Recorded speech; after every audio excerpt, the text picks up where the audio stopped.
Hi friends, അപ്പോൾ നമ്മൾ ഈ ഒരു പാർട്ടിൽ ഹെയർ ഡ്രോയിങ് ആണ് ചെയ്യുന്നത്. അപ്പം കഴിഞ്ഞ പാർട്ട് നമ്മൾ ഔട്ട്ലൈൻ ചെയ്തിട്ടുണ്ടായിരുന്നു. ഔട്ട്ലൈൻ കണ്ട് നിങ്ങൾ ചെയ്ത് നോക്കുന്ന കാര്യങ്ങളൊക്കെ കമൻറ്റ് ചെയ്യുക. അപ്പോൾ ഈ ഒരു പാർട്ട് നിങ്ങൾ ഫുള്ളായിട്ട് കണ്ടിട്ട് വരച്ച് നോക്കുക. എന്തെങ്കിലും സംശയം ഉണ്ടെങ്കിൽ കമൻറ്റായിട്ടോ മെസ്സേജായിട്ടോ ചോദിക്കാവുന്നതാണ്, ഞങ്ങൾക്ക് റിപ്ലൈ തരുന്നതായിരിക്കും. അപ്പോൾ നമ്മൾ ഹെയർ വരയ്ക്കുന്നത് ഞങ്ങൾക്ക് ഓൾറെഡി കുറേ വീഡിയോ നമ്മൾ പറഞ്ഞിട്ടുണ്ട്, അതുകൊണ്ട് നിങ്ങൾക്ക് അറിയാമായിരിക്കും. പിന്നെ പുതിയതായിട്ട് ആരെങ്കിലും വന്നിട്ടുണ്ടെങ്കിൽ അവർക്ക് വേണ്ടി നമ്മൾ പറയുന്നതാണ്. നമ്മളിപ്പോൾ ഓരോ വീഡിയോ ഞങ്ങൾ പറഞ്ഞു തന്നെ പോകുന്നുണ്ട്. അപ്പം നമ്മൾ ഹെയർ വയ്ക്കാൻ വേണ്ടി നിങ്ങളുടെ കയ്യിലുള്ള ഡാർക്ക്നെസ് കൂടി പെൻസിൽ ഏതാണോ അത് പെൻസിൽ യൂസ് ചെയ്യുക. അപ്പോൾ ഞാനിവിടെ ആർട്ട്-ലൈൻ്റെ 8Bയും 10Bയും യൂസ് ചെയ്യുന്നുണ്ട്. അപ്പം ആദ്യമായിട്ട് നമുക്ക് ലൈറ്റായിട്ടൊന്ന് വരച്ച് പോയിട്ട് പിന്നീട് ആ ഒരു മുടിയുടെ ഷേപ്പിൽ നമുക്ക് ചില ഡാർക്ക്നെസ് കൂട്ടി വരച്ചാൽ മതി. അതായത് ആ ഒരു ഹെയർ സ്റ്റൈൽ മനസ്സിലാക്കി അതുപോലെ വരയ്ക്കാൻ ശ്രമിക്കുക. പിന്നെ പെൻസിൽ ഓരോ തവണയും ഷാർപ്പ് ചെയ്തിട്ട് തന്നെ യൂസ് ചെയ്യുക, എങ്കിലും നിങ്ങൾക്ക് ഓരോ ലൈൻസ് പോലെ, അതായത് ഓരോ മുടി പോലെ വരച്ചെടുക്കാൻ പറ്റത്തുള്ളൂ. അപ്പം അതൊക്കെ ഞാൻ പറയുന്നതാണ്, അപ്പം നിങ്ങൾക്ക് അറിയാമായിരിക്കും.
അപ്പോൾ ഇനി കുറച്ചുകൂടെ വരച്ച് കഴിയുമ്പോഴത്തേക്കും ഈ ഒരു പാർട്ട് നമുക്ക് ഇവിടെ കൊണ്ട് നിർത്താം.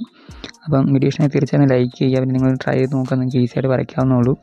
എന്തെങ്കിലും സംശയം ഉണ്ടെങ്കിൽ കമൻറ്റായിട്ട് മെസ്സേജ് ചോദിക്കാവുന്നതാണ്, ഞങ്ങൾക്ക് റിപ്ലൈ തരുന്നതായിരിക്കും. അപ്പോൾ ഇതൊന്ന് വരച്ച് നോക്കുക, ഒന്ന് പ്രാക്ടീസ് ചെയ്യുക. അപ്പം വലിയ താമസിയാതെ നമുക്കിത് പാർട്ട് 3 ചെയ്യാം. പിന്നെ ഡ്രോയിങ് പഠിക്കാൻ താല്പര്യമുള്ള ആൾക്കാരാണ് നിങ്ങളെങ്കിൽ ഈ ഒരു ചാനൽ സബ്സ്ക്രൈബ് ചെയ്തിട്ടില്ലെന്ന് സബ്സ്ക്രൈബ് ചെയ്യുക. നിങ്ങൾക്ക് ഉപകാരപ്പെടുന്ന ഒരുപാട് ഡ്രോയിങ് വീഡിയോസ് ഈ ഒരു ചാനലിൽ അപ്ലോഡ് ചെയ്യുന്നതാണ്. അപ്പോൾ അത് കണ്ടിട്ട് നിങ്ങൾ പ്രാക്ടീസ് ചെയ്താൽ നിങ്ങൾക്ക് ഈസിയായിട്ട് ഡ്രോയിങ് പഠിക്കാവുന്നുള്ളൂ.